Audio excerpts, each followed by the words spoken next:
Paramashivoham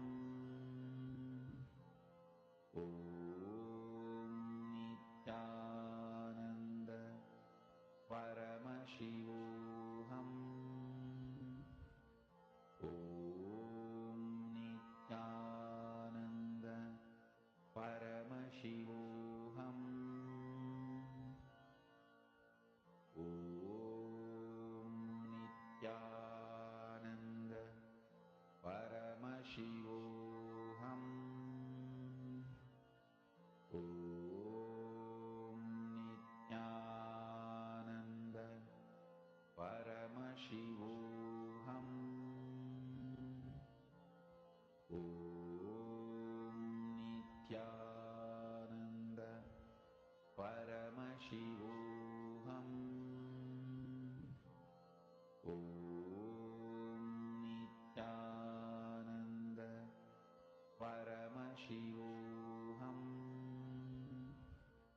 Om Nityananda Paramashivoham Om Nityananda Paramashivoham Om Nityananda Paramashivoham Om